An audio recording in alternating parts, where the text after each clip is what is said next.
Funerals actually take a lot more planning than I expected. With us using island cuisine for the first time, of course we were iffy, but once they came and showed us their service, their food, we tasted their food and everything, we definitely use them again because their service and food is just awesome.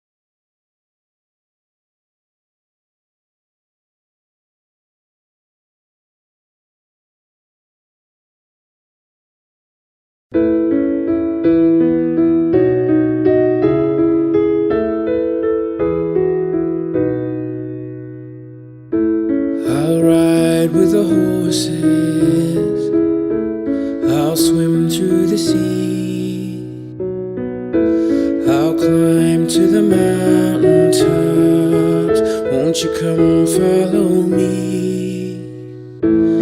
I'll take time to notice all that I see, and after I've come so far, you know where I'll be.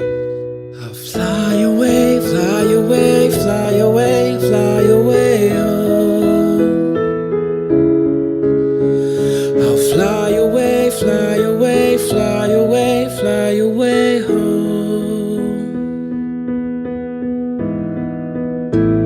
But life is a vision, that's how it should be. The world is a canvas, and the choices are free. At the end of the journey, where all is complete, they'll all wonder where I've gone, but you know where I'll be. I'll fly away, fly away, fly away, fly away home. I'll fly away, fly away, fly away, fly away home.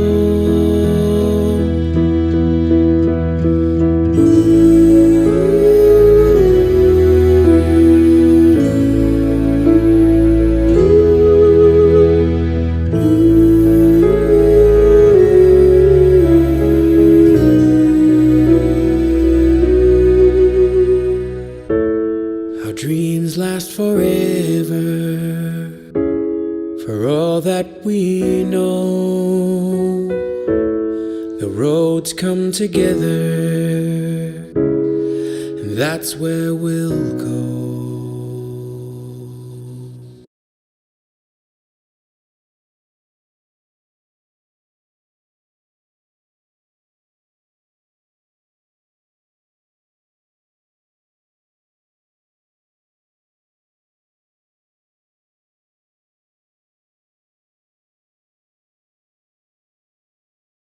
The pompous and elite wish we go away. because we are real and direct. no interest owns us. And we have no interest but The truth. Together we are exposing. corruption. Together we will reform criminal justice Together, We are fighting violence against women and children. We here at Candid will shine the light. on every corner of darkness. Together, we are giving a voice to the voiceless. and forgotten. Stay lit. Together. Together. Together. Together. Together. We are giving a voice to the voiceless and forgotten. We are Candid News Group.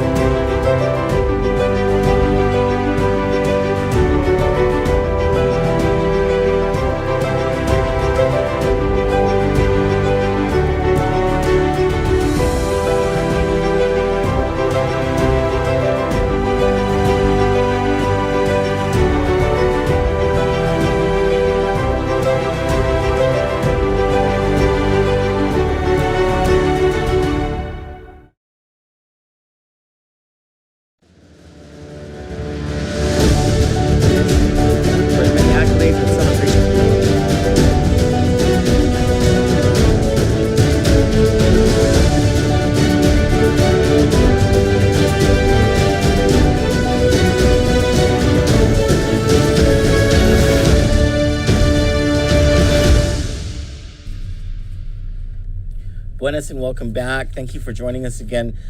We actually have two stories. One is regarding a corruption complaint that was filed by Joe Guthrie back in November of last year.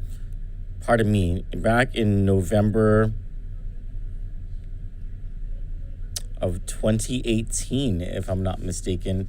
And then we're going to move on to just some happenings from the Commonwealth of the Northern Mariana Islands and just some interesting commentary going back and forth between the governor's representatives and also the members of the minority and citizen advocates who have been calling and demanding for justice. And one of my favorite citizen advocates, Glenn Hunter, who has lately become more and more vocal, and it's something that I appreciate very much. But starting off, so back in November of 2018, Joe Guthrie is a former Assistant Attorney General.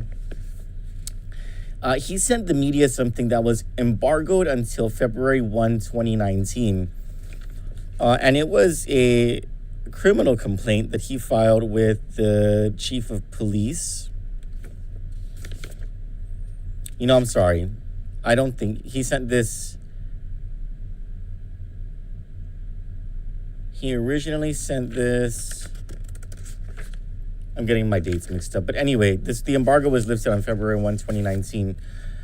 And this past Monday or yesterday, July 13, he wrote to the media and he says, the Guam Attorney General, Levin Camacho, has just 30 days left to act, but he has not even acknowledged receipt of a police complaint submitted on February 1, 2019, alleging corruption at the Guam Office of Attorney General. The complaint alleges illegal double-dipping at the AGO and complicity therewith. I am Joseph Guthrie, a 16-year veteran of the Office of Attorney General, who was Deputy Attorney General between 2003 and 2006, and I am the person who submitted the police complaint. The police complaint alleges that Attorney Phil Tidinko committed the misdemeanors of official misconduct, unsworn falsification, and false statement related to Gov Guam retirement, and that attorneys John Patrick Mason, Alicia Limtiaco, who's now at the court, Alberto Tolentino, isn't he some kind of judge, like a magistrate judge or something? John Weisenberger and Leonardo Rapadas were complicit in all or some of these crimes. The police complaint further alleges as a result of these 6 government attorneys' conduct, the Guam Retirement Fund suffered losses in the amount of approximately $535,519, exclusive of lost return on investment, and the Guam General Fund suffered losses of approximately $294,055, exclusive of interest, for a total of approximately $829,575. The police complaint seeks restitution of these amounts. The police complaint alleges Mason occupied the position of Deputy Attorney General in charge of the Civil Litigation Division from 1987 to sometime in 2002. Sometime in 2002, Mason left the AG's office and commenced working as an attorney for the Guam Department of Education. The police complaint further alleges that sometime in 2003, Mason became eligible for an annuity from the Gov Guam Retirement Fund. On January 10, 2004, Mason retired from the GDOE and began private practice at a private law firm, receiving his annuity. So basically, he retired. Unhappy in private practice, Mason wanted to return to the position he formerly occupied at the AG's office, that of Deputy Attorney General in charge of the Civil Litigation Division. According to the police complaint, Mason knew that if he returned to the AG's office as an employee, his annuity would be suspended during the term of his reemployment pursuant to the statute. However, Mason also knew that if he returned to the AG's office as an independent contractor, his annuity would not be suspended after his return to the AG's office. On January 3, 2007, Mason signed a contract between himself and the AG's office. The contract purported to be an independent contract, but Mason knew it to be a sham contract, insofar as the services of Deputy Attorney General contemplated to be provided under the contract by the signatories could, under applicable statute, temporary law, and personnel rule, only be legally provided by an unclassified employee and not an independent contractor. The contract was also a sham contract because no request for proposal soliciting the interest of other potential independent contractors was issued before the contract was signed, contrary to the Guam procurement law. At this time, Alicia Lim Tiaco, I believe, was the Attorney General of Guam. It wasn't Lenny Rapadas yet. So from January 2, 2007 to September 17, 2014, Mason performed the duties of Deputy AG in charge of the Civil Litigation Division and held himself out as such, both to the general public and within the Office of Attorney General. The police complaint alleges that Mason, as well as Mason's superiors at the Office of Attorney General from 2007 to 2014, Alicia Limtiaco, Phil Tidinco, Alberto Tolentino, John Weisenberger, and Lenny Rapadas, shared the intention to form a sham contract, or after it was formed, to perpetuate the contract. Due to this identity of purpose, Mason and those of his superiors who acted to perpetuate the contract over the years are, under Guam law, deemed to be legally complicit in respect to the subsequent actions, illegal in themselves, undertaken by their fellow alleged defendants to perpetuate the contract. And it goes on and on and on. I'm sorry, it doesn't go on and on. It goes on for like maybe 3 more paragraphs. But he says all of this stuff in a complaint that he filed, a criminal complaint that he filed, and he lays out all the laws. It's very detailed. And if these things are true, then, he points out the illegal conduct, the criminal conduct of many people who are high-ranking in our government. He even provided the media with copies of these contracts with the certification of funds by Phil Tidinco, and it goes on and on. I asked the Attorney General's office what's going on with this, because the Attorney General's office was copied in these criminal complaints, and according to Carlina Charfras, the spokeswoman for the AG, they haven't acted because they haven't received it from the police department. So what we're going to do is call Guam Police Department and find out whether this is anywhere on their radar, or if they're just ignoring an actual corruption, a criminal corruption complaint. Not that it matters, but it's by an attorney who provided a whole lot of detail and a whole lot of evidence to the Guam Police Department. So let's just see what GPD is up to with this complaint, if this is even on their radar.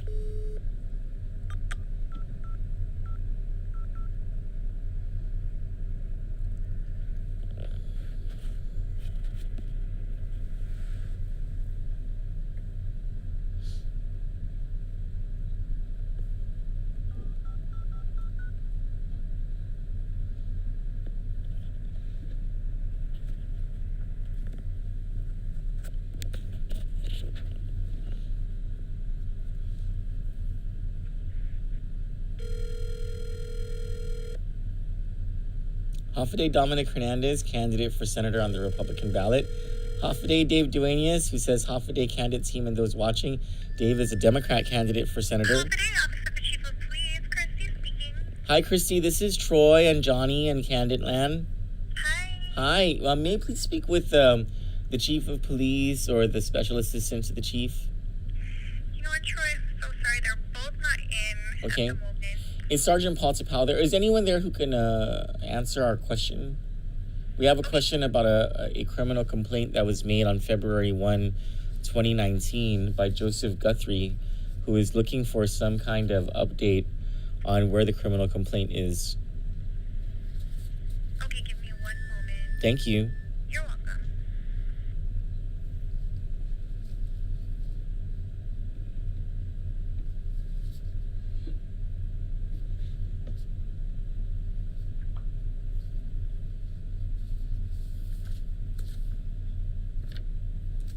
See, here's the certification of funds document.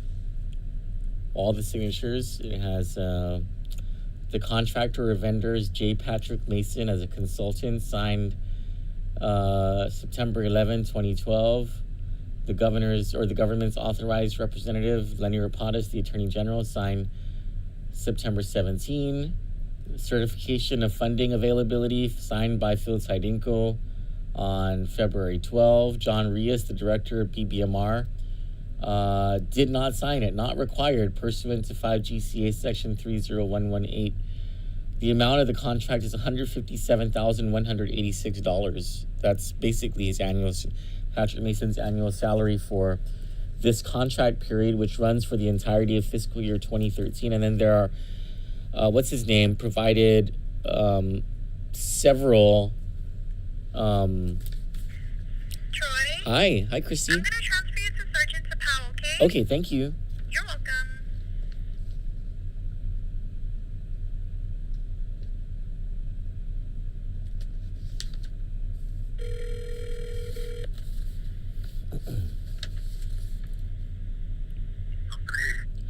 Good afternoon. This is Sergeant Tapao. Hafide, Sergeant Tapao. This is Johnny and Troy on Kandit Land. Hey, Hafide, good afternoon. You know, we're in receipt of an email from Joe Guthrie, the former Deputy Attorney General, who also emailed the Chief of Police asking for a follow-up on a February 1, 2019 criminal corruption complaint he made with the Guam Police Department against several attorneys who were or still are with the Attorney General's office. The AG's office says that this is still with the police department, so we're wondering whether anything is going to be forwarded to the AG's office. Any reports for prosecution or... Okay, I do remember receiving an email thread, I believe in, some part last year, I believe. I did the research in regards to this, but apparently there was no criminal complaint that was filed on behalf of Mr. Guthrie. Now, if you have, I know he sent a mass email, and I read an article in the Post, I believe it was March of this year, with the follow-ups and everything, and not just the Post, but other media outlets. Like I said, sir, I did the research, and seeing if any criminal complaint or any case was generated on behalf of Mr. Guthrie. Unfortunately, we couldn't find any in our system. Now, if you are corresponding with him via email or any other form of communication, if you have ways of communicating with him, maybe I can utilize you as a conduit, and maybe you can get me a case number that he may have filed that I'm missing based on my research. Yes, so the situation, Sergeant Tapao, is that on February 1, 2019 at 2:06 a.m., Mr. Guthrie, who doesn't live on Guam, I saw that. Yeah, he lives in Subic Bay, Philippines. He emailed chief@gpd.guam.gov and asked Chief Ignacio, please accept for filing, investigation, and disposition the attached criminal complaint and attached supporting documents at the Guam Police Department, or at your discretion referral to the Guam Attorney General. Maybe the chief never got this email. I don't know. That's the chief's email address, right? GPD, yes, it falls under the chief of police. So that is universal email for all incoming chiefs. Okay. That is received by the chief. But I was also forwarded the copy of that email, and I believe he also went to the mass media regarding this. Yes. And like I said, it's really if you can forward me that and I can review it, because I'm looking at my email, and it's like I said, there was no case that was generated, no criminal complaint, and that really is the goal by in spearheading any criminal investigation. So one of the few things too that we've noticed too that may have issues here is proof of life in filing a report. So these are things in which we need to verify whether this person does exist, whether it's not somebody who's using his name. Okay. In pursuit of a criminal complaint. So if he rightfully filed a criminal complaint with the Guam Police Department, that will be the first step in any criminal case moving forward, or any cases that can be generated and forwarded to the AG's office for any possible indictment. But, so how should Mr. Guthrie resubmit this then? He needs to provide either initiate a criminal complaint. Pretty much, if it's official misconduct, if he wants to come forward with an official misconduct complaint, if it's a forgery, if it's a theft, these types of things in which he can actually, or any complainant or any constituent within the territories of Guam, can initiate with that.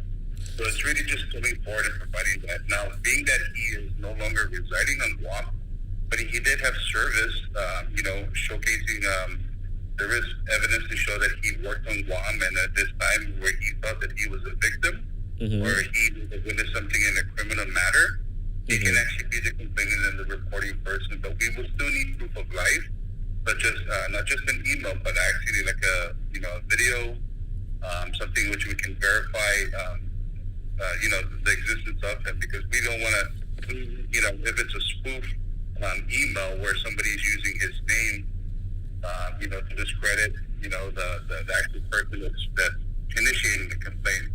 That's really one of the first things in which is needed to generate the report. So, understood. So, but he did send the complaint via email on February 1, 2019. Has anyone from the Guam Police Department tried to reach out to him or respond to him so that they can arrange for a proof of life and proof of identity Zoom meeting or video conference or anything like that?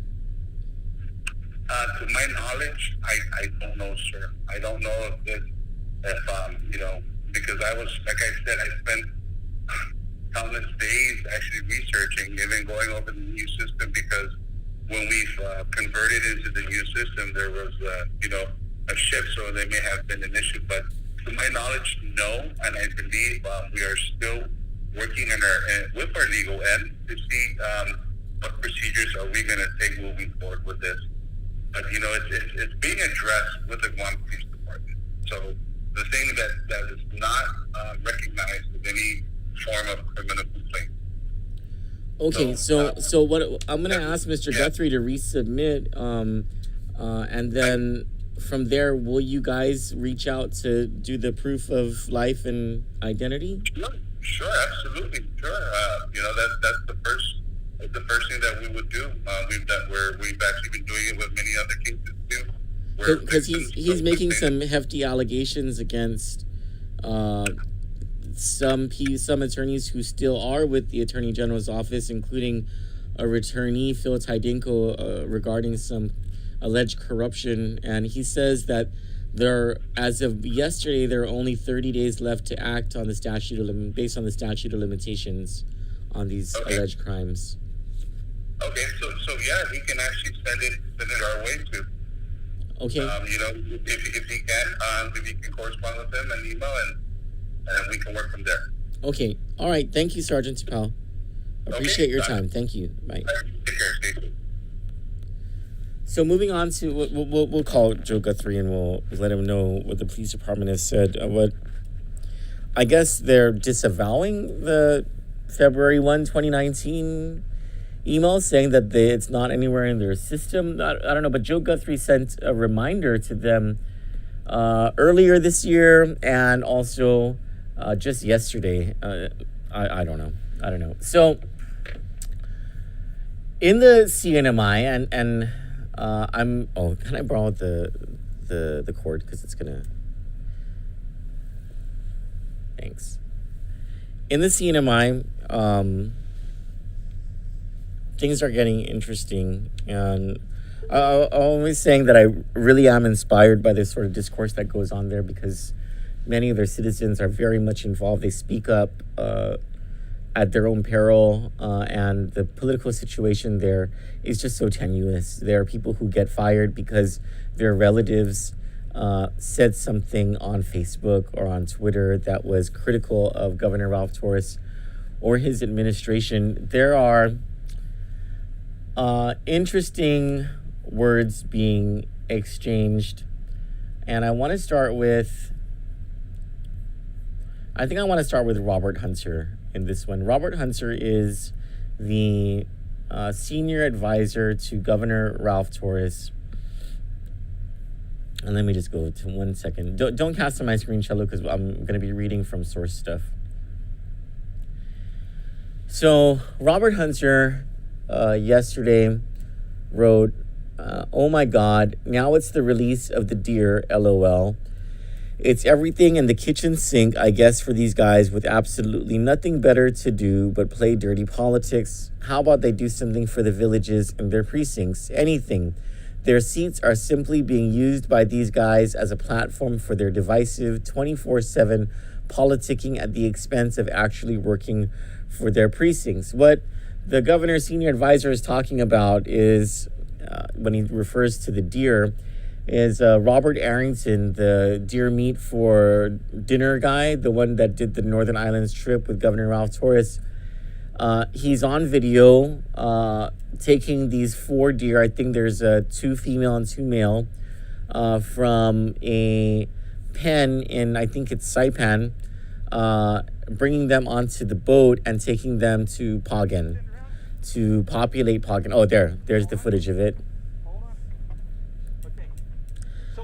So apparently these are called sambar deer. And, deer is not something, the Marianas, evolution didn't place the deer in the Marianas. They're invasive species to Guam, Saipan, and wherever else that they have been. Now they're in Pagan, and it's because Robert Arrington, with the assistance of the governor and Marianas Visitors Authority director, what's her first? I think it's Sharon Iacopo, if I'm not mistaken, released them. And so Robert Hunter, someone on Facebook says to Robert Hunter, Robert, I guess your mouth never stops with politics. There's a protocol that they need to follow from the feds.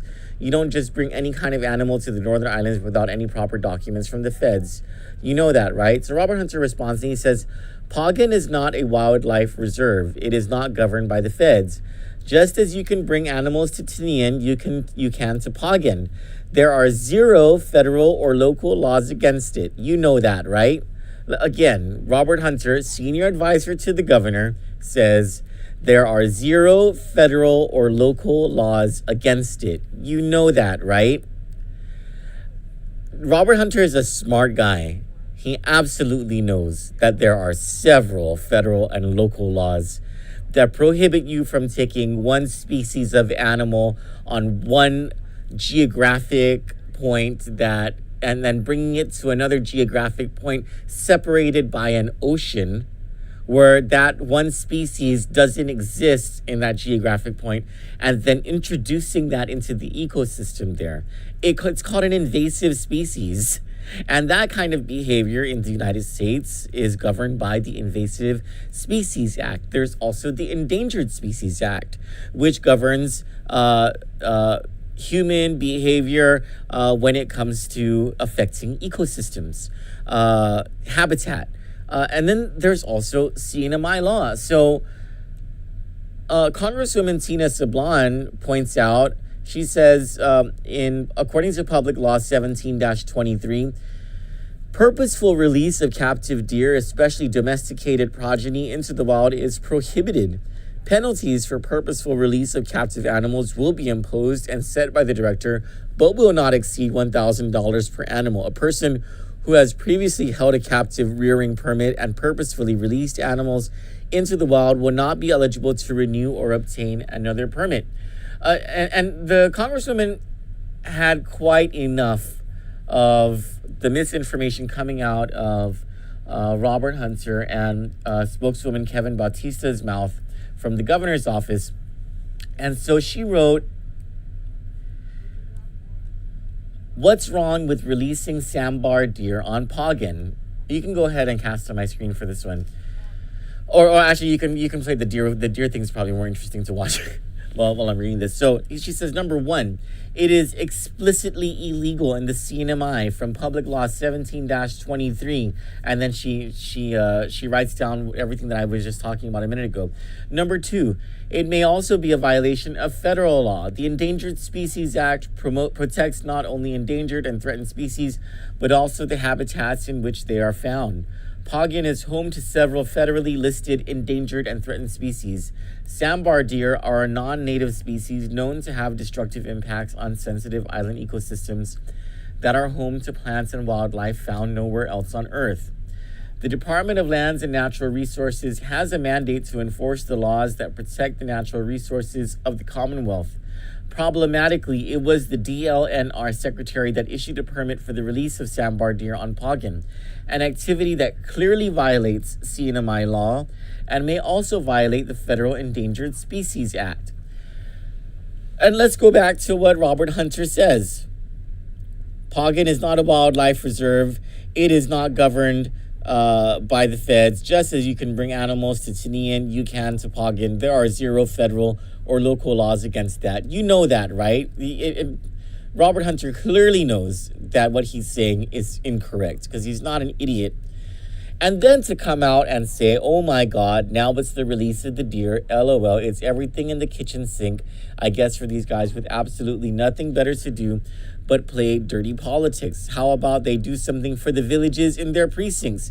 Anything. Their seats are simply being used by these guys as a platform for their divisive 24/7 politicking at the expense of actually working for their precincts. This is just a deflection, and just another deflection by the governor's office in the CNMI from the breaking of the law, and the sambar deer release is just the latest in a series of illegal activity conducted by the governor's office, sanctioned by Governor Ralph Torres, and for which Robert Hunter has this license to just say whatever he wants, even knowing that it's incorrect or that what's going on is the breaking of the law.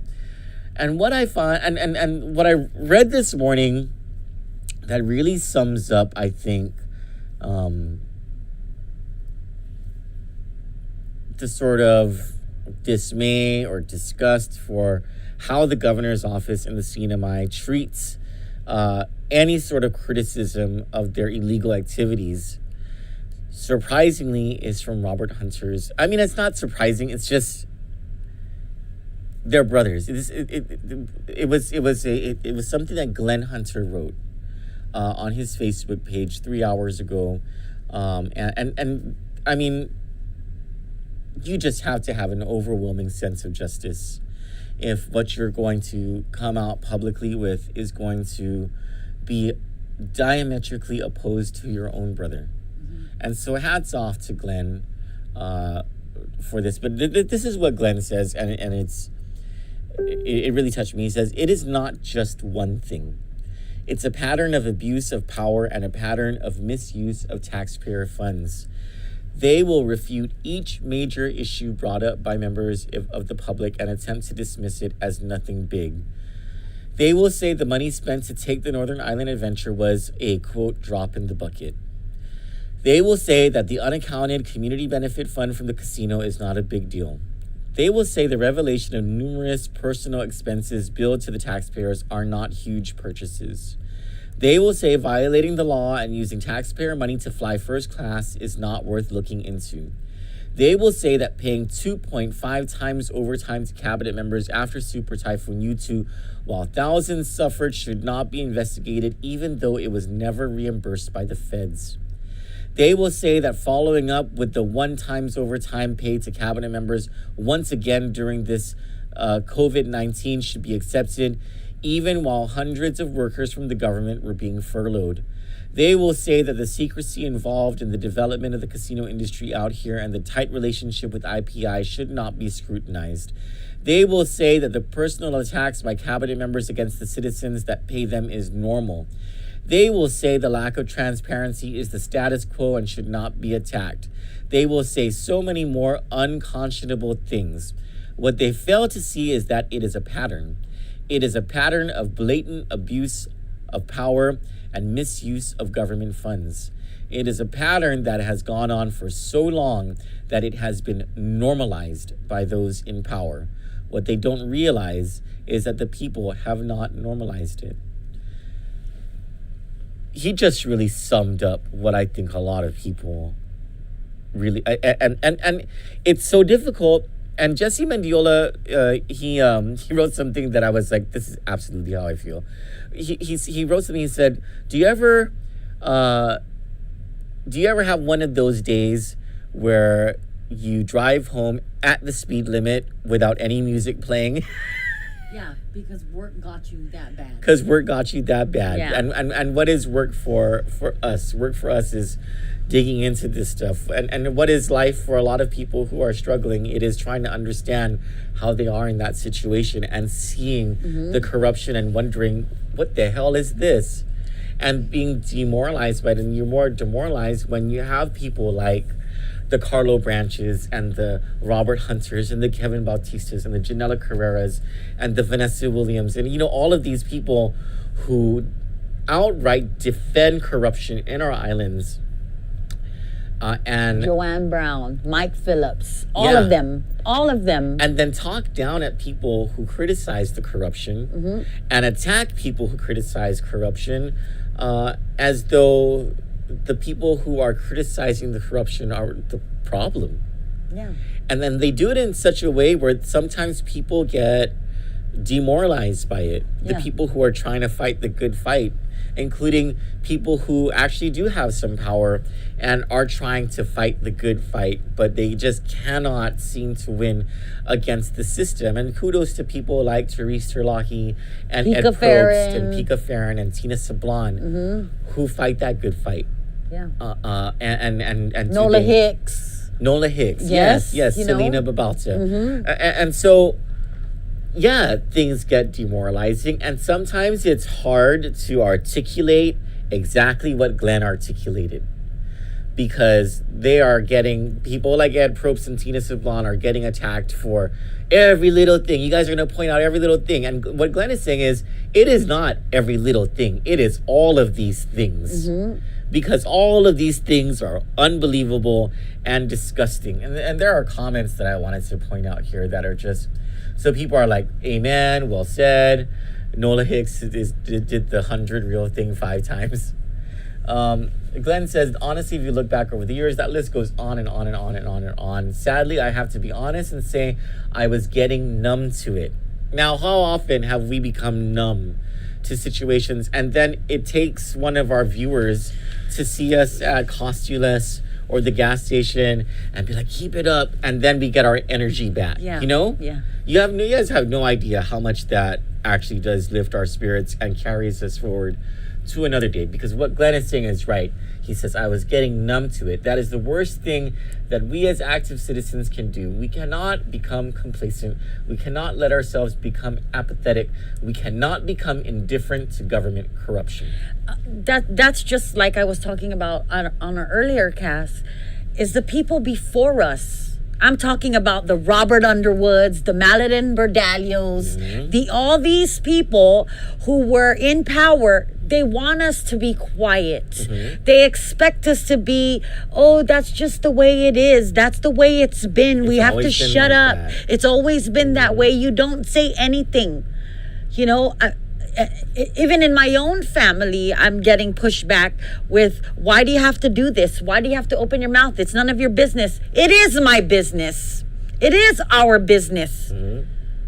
Because it's about your kids. And we're all suffering. And if you can sit there and think to and say to yourself, you aren't suffering, then you are numb. You're numb to it, and that's where they expect you to be. And all they're ever going to give you is their crumbs. And you're going to get nothing. The playing field is not leveled. So let's level it. Let's go toe to toe. Jordan Sablon Mendiola says Robert Hunter is a two-faced person. Donna Peter Metal says, Buenas Johnny and Troygan in Oregon. I miss you too. Hey, we miss you too. Dennis May says, even the United Nations has rules on world invasive species largely based on input from the IUCN Species Survival Commission. Tell Robert Hunter that. Apparently, there's no laws. You know what I was telling Troy yesterday when we were leaving the office? I said, we went to go and smoke. I said, this governor of Saipan, maybe he's just on a roll. Like, you know what? Forget it, Telu. We're going down. We might as well go down and go down good and fed good until we go down. That's like when we're in our 20s, we're like, if we're going to get in trouble, let's make it worth it. Yeah. Here's an inch. Let me take the mile. Yes. And then, let's see.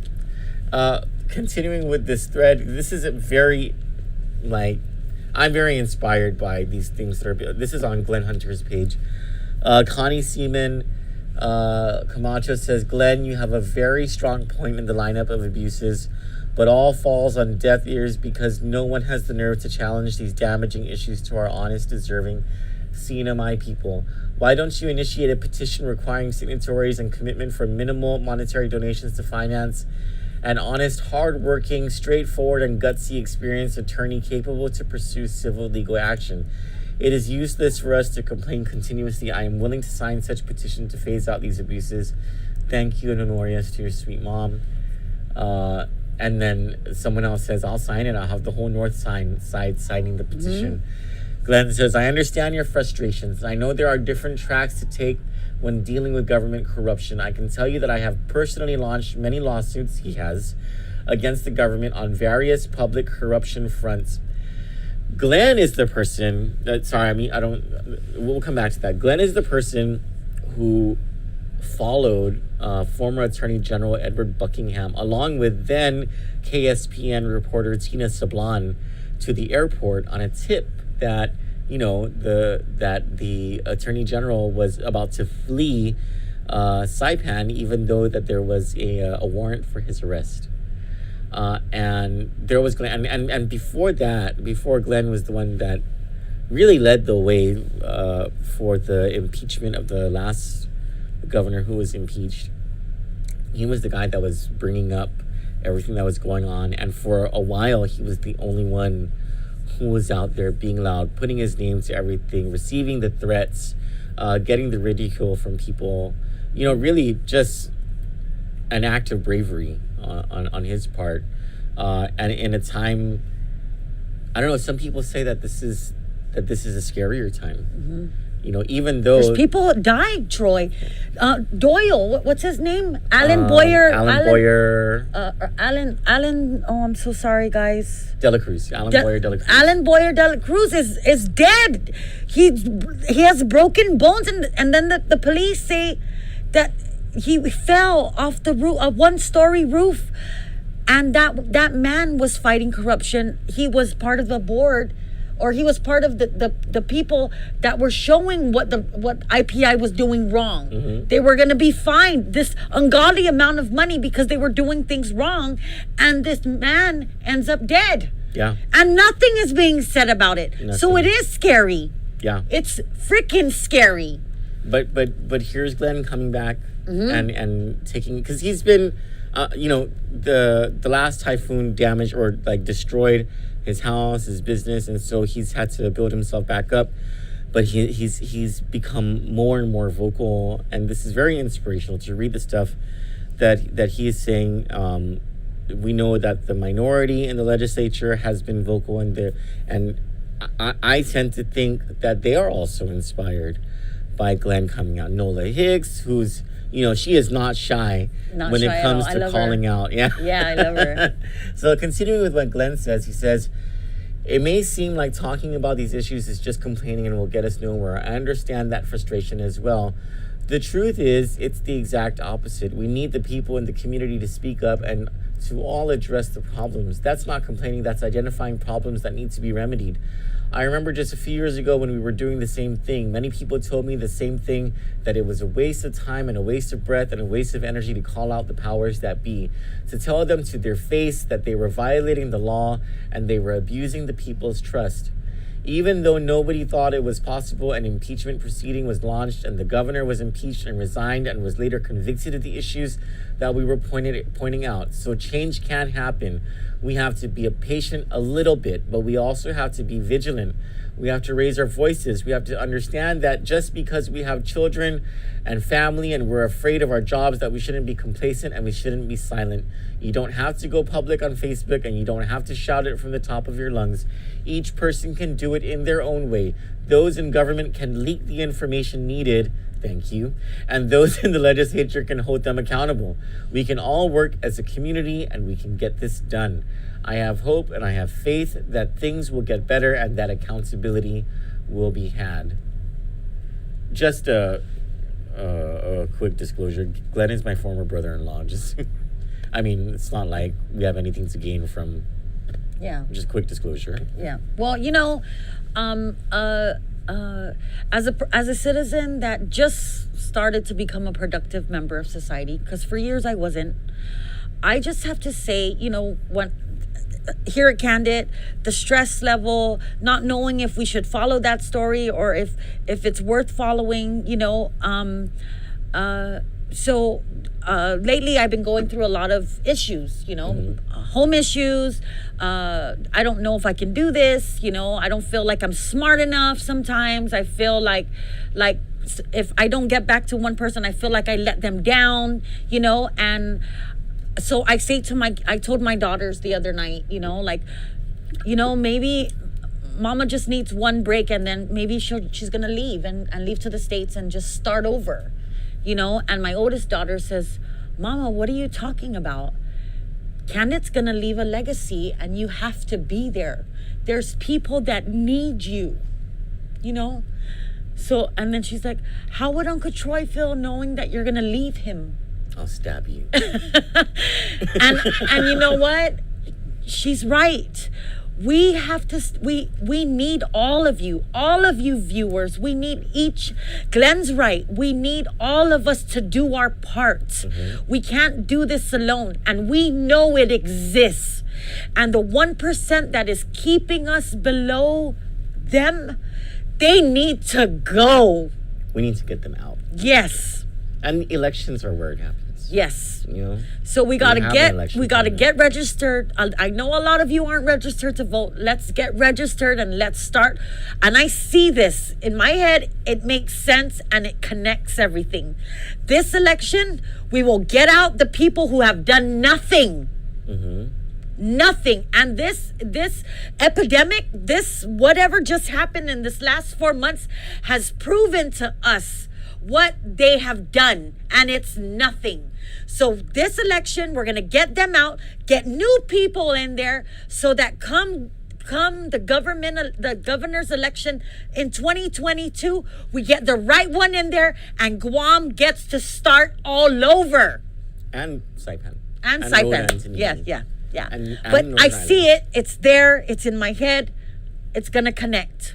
Pam Duvall is loving everything you're saying. Mm-hmm. James Howard says, Carlo Branch, that guy is just creepy. I know. Bunker says, well, when we beat the bush, the snake will come out and they will bite. The trick is to be ready for the attack. Mm-hmm. Dirt will spill, but just push through. The elites, pompous and corrupted. I grew up listening and hearing the complaints. It's the very reason I decided to run for senator. Viva Bunker!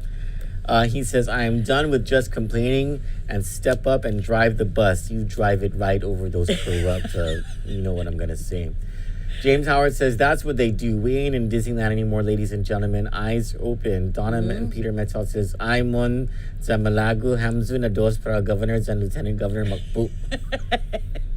100% guarantee man ganna Hamzu na dos. You read that so well, Troy. Did you practice that a couple times? No, I'm just reading it right now. It was easy tomorrow. But I'm sure I sounded Poasu. Bunker replying to James saying, I'm curious for the future. Would the people who are affected most stand behind the senators who stand for the people? Would the people be afraid and stay quit? Whistleblowers and all. James Howard says, sounds like a job for Barracuda 1. I love that, Barracuda 1. Hi, Norma Jean. Lena Judine's high degree says, Biba. Mm-hmm. Patricia Duenas says, yes, they did something. They locked us down into our home, made us lose our economy, made us lose. Some of us lost our homes. So, yes, they've done something for themselves. Wow. We just have to, I'm excited about our future. I'm excited about where we're going to go. For me personally, I'm selfish and I want to enjoy my life, and this is what I enjoy doing. It's a selfish thing, and that's because I'm excited about our future, not just mine, but all of us. Oh, we got new results in from the governor's office. 0 test positive for COVID-19. Thanks, Governor. That was 2 hours ago. Blah blah blah. Same thing here. DOE has vacancies, guys. So if you want to apply, go apply at DOE. How are they hiring people when we don't even know what's going on? I don't know. I think the whole country doesn't know what's going on. I don't have anything else. Neither do I. But tonight we are going to have Port General Manager Roy Respicio on the phone with us to talk about a very good citizen-centric report. I didn't know they did a very good job at the port in fiscal year 2019.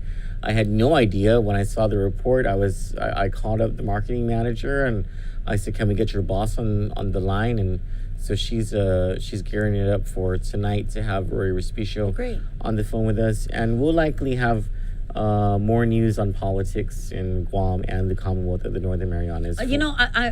Troy, could we, after we get off, I want to write to the senators, and I want to know what their stance is on this director over at the airport for customs, and what he did and why everybody is so silent. I know. And yesterday, during the public hearing or public whatever the governor had, I was happy to see Josh on. I'm like, just push her out of the way, Josh, and take over already, But nobody asked her about that issue. No. With Ike Pareto, and it's sick. So I want to get it in writing. I want them to say whatever they need to say. I want to know their stance on this, because I believe that happens more than we would like to admit. Yeah, and it's sad because it's a cabinet member and it's a law enforcement agency. It's just, it's terrible. It really is terrible. This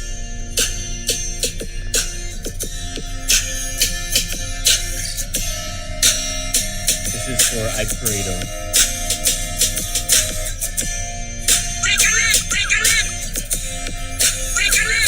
For Kandit News, I'm Troy Torres. And I'm Johnny Rosario. Have a good day.